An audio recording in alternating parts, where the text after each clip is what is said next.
এই দেখুন বন্ধুরা, আপনারা এই সোয়াবিনটা যে কোনো জিনিসের সঙ্গে খেতে এত দুর্দান্ত লাগে, না বানালে আপনারা কিছু বুঝতে পারবেন না। একদিন বাড়িতে অবশ্যই ট্রাই করে দেখতে পারেন, খেতে কিন্তু দুর্দান্ত লাগে। আর দেখুন কতটা লোভনীয় লাগছে দেখতে। হয়ে গেছে, এবার আমি নামিয়ে দেব। দেখতে এত সুন্দর লাগছে, তো খেতে বুঝতেই পারছেন কতটা সুন্দর লাগবে। নমস্কার বন্ধুরা, স্বাগত জানাই জবার রান্নাঘর উইথ ভিলেজ ফুডে। বন্ধুরা, আজকে সোয়াবিনের একটা ইউনিক রেসিপি বানিয়ে দেখাবো। আর এই রেসিপিটা ভাত, রুটি, লুচি, পরোটা সবার সঙ্গে খেতে এত দুর্দান্ত লাগে। আপনারা সম্পূর্ণ ভিডিওটি দেখবেন, ভালো লাগলে লাইক কমেন্ট শেয়ার করে দেবেন, ফলো এবং সাবস্ক্রাইব করতে ভুলবেন না কিন্তু। সবার প্রথমে আমি মশলাটা বেটে নেব। আর মশলাটা কি কি বাটছি সেটাই বলে দেব। এখানে আছে কিশমিশ, কাজু বাদাম আর চালমগজ, এগুলো আমি বেটে নেব।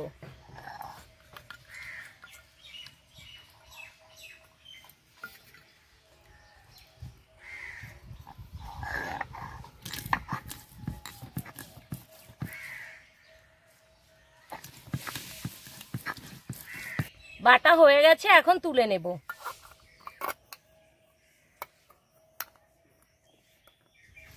আলু আর ক্যাপসিকামটা কেটে নেব।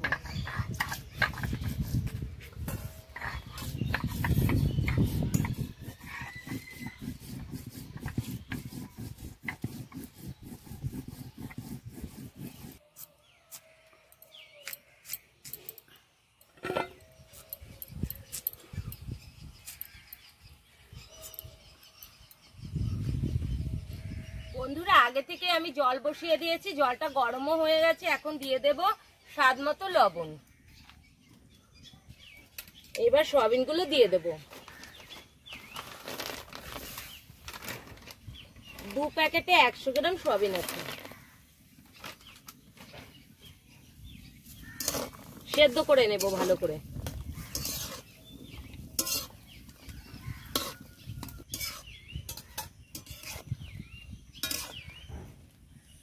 দেখুন বন্ধুরা, সয়াবিনটা সেদ্ধ হয়ে গেছে, আর দেখুন ডবল হয়ে গেছে ফুলে। এবার আমি ঠান্ডা জলের ভেতরে নিয়ে নেব।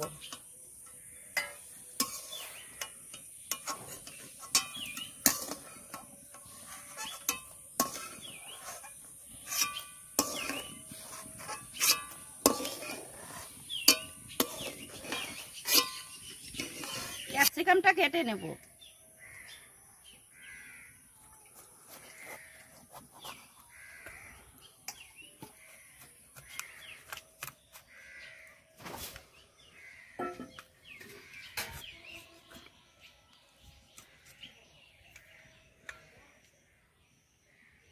বন্ধুরা, সোয়াবিনটা আমি ভালো করে জল পাল্টে ধুয়ে নিয়েছি। আর এখন চিপড়ে চিপড়ে নেব, এতে করে সোয়াবিনের যে একটা গন্ধ আসে, এই গন্ধটা আসবে না।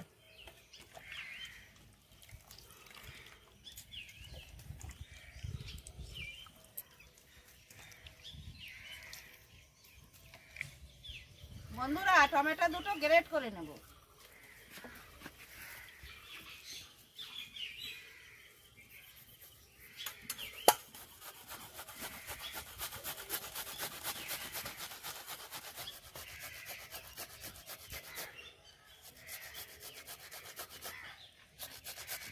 সোয়াবিনে কিছু মশলা মাখিয়ে নেব।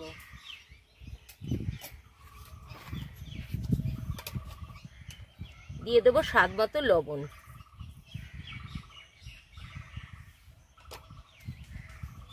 হলুদ গুঁড়ো,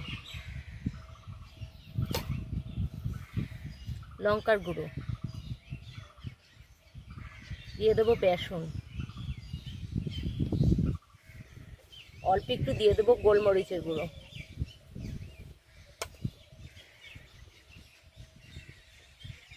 দিয়ে দেবো একটু আদা বাটা, দিয়ে দেবো সরিষার তেল 1 চামচ মতন। এবার ভালো করে মেখে নেব।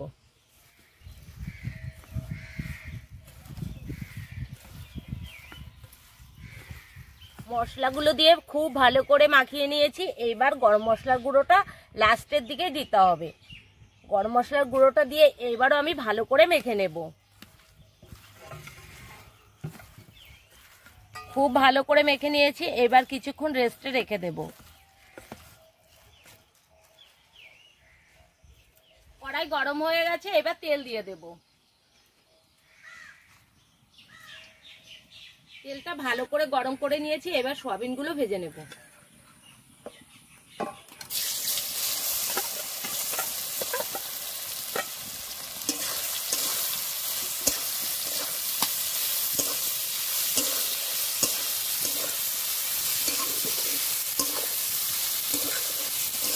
সয়াবিনটা ভালো করে ভেজে নিয়েছি, এবার নামিয়ে দেব।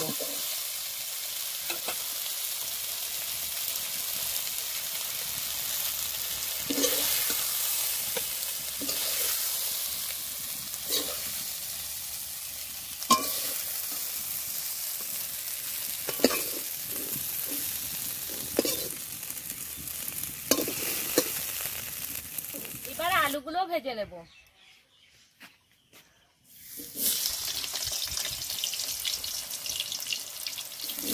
আপনারা চাইলে এখানে আলু না দিয়েও করতে পারেন, আমি একটু আলু দিচ্ছি। সয়াবিন একটু আলু দিলে খেতে ভালো লাগে।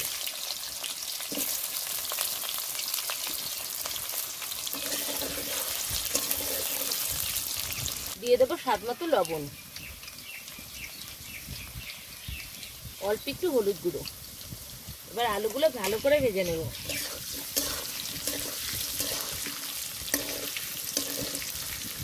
আলুগুলো খুব ভালো করে ভেজে নিয়েছি, অনেকটাই সেদ্ধ হয়ে এসছে। এখন আমি তুলে নেব।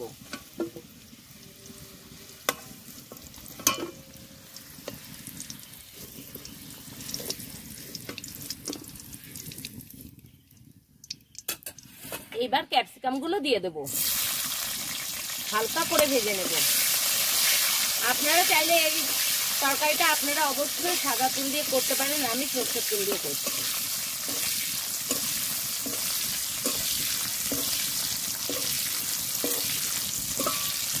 বন্ধুরা হালকা করে ভেজে নিয়েছি, এবার তুলে নেব। একটু সবুজ সবুজ থাকলে দেখতে ভালো লাগে আর খেতেও ভালো লাগে। দিয়ে দেব গোটা শুকনো লঙ্কা, গোটা গরম মশলা, এলাচ, দারচিনি, লবঙ্গ। একটু ভালো করে ভেজে নেব।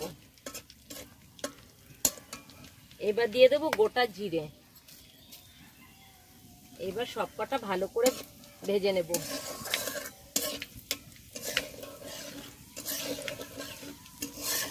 ভালো করে ভেজে নিয়েছি, সুন্দর একটা গন্ধ ছেড়ে দিয়েছে। এবার আমি দিয়ে দেব মশলাগুলো।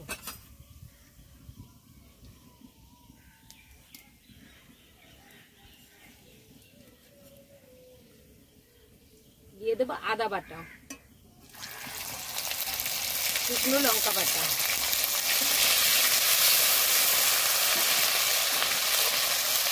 অল্প একটু মশলা ধোয়া জল দিয়ে দেবো।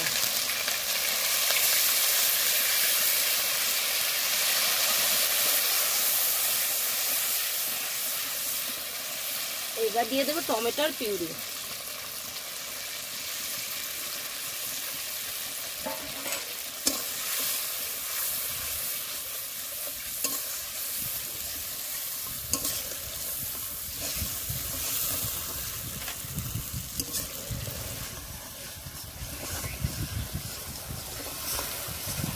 আদা, লঙ্কা আর টমেটোর পিউরিটা ভালো করে ভেজে নিয়েছি। এবার দিয়ে দেব স্বাদ মতো লবণ,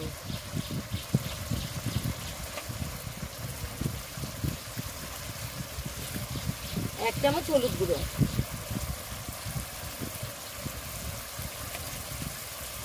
দিয়ে দেবো জিরের গুঁড়ো এক চামচ, এক চামচের কম ধনের গুঁড়ো। এবার ভালো করে কষে নেব।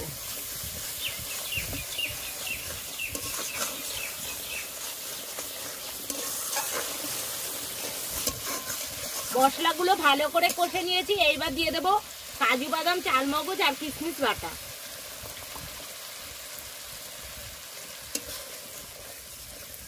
আবার একটু কষে নেব।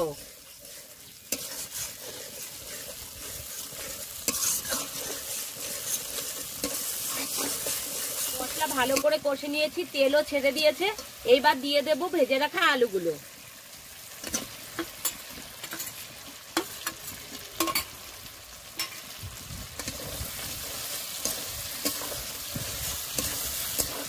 এবার দিয়ে দেবো ভেজে রাখা সয়াবিন। সয়াবিন দিয়েও বেশ কিছুক্ষণ কষে নিতে হবে।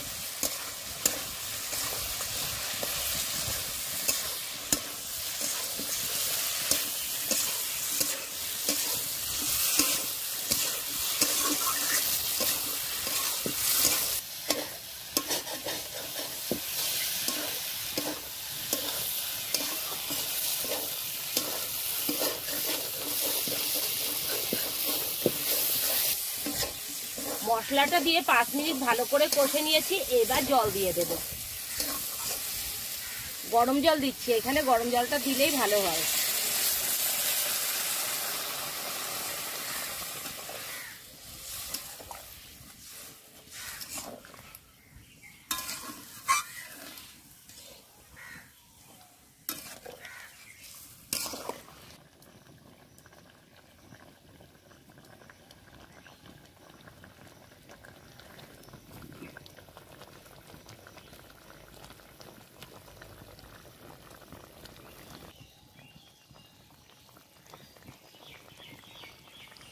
উপর দিয়ে দেবো চেরা কাঁচা লঙ্কা। চেরা কাঁচা লঙ্কার গন্ধটা খুব সুন্দর আসে।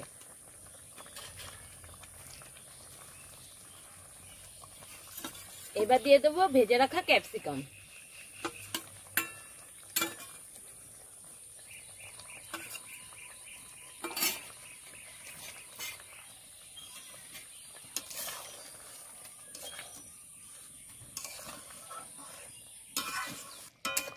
এবার একটু কস্তুরি মেথি পাতা ঘষে দিয়ে দেব, এতে করে গন্ধটা খুব সুন্দর আসে। দিয়ে দেব গরম মশলার গুঁড়ো।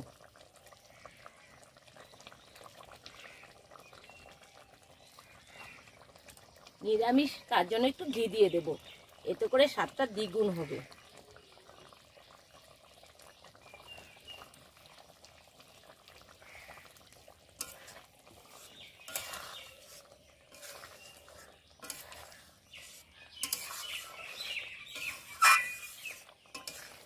এবার একটু চিনি দিয়ে দেব। নিরামিষ যে কোনো জিনিস রান্না করবেন অবশ্যই একটু চিনি দেবেন, চিনি দিলে কিন্তু খেতে দুর্দান্ত লাগে।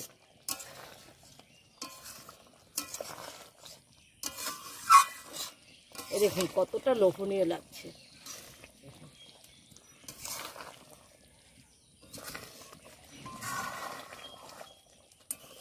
এই দেখুন বন্ধুরা, আপনারা এই সোয়াবিনটা যে কোনো জিনিসের সঙ্গে খেতে এত দুর্দান্ত লাগে, না বানালে আপনারা কিছু বুঝতে পারবেন না। একদিন বাড়িতে অবশ্যই ট্রাই করে দেখতে পারেন, খেতে কিন্তু দুর্দান্ত লাগে। আর দেখুন কতটা লোভনীয় লাগছে দেখতে।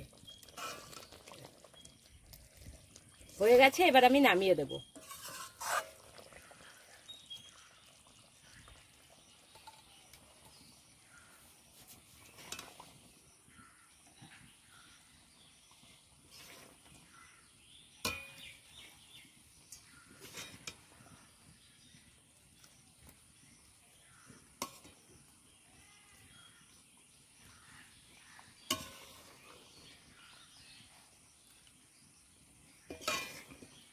দেখতে এত সুন্দর লাগছে, তো খেতে বুঝতেই পারছেন কতটা সুন্দর লাগবে।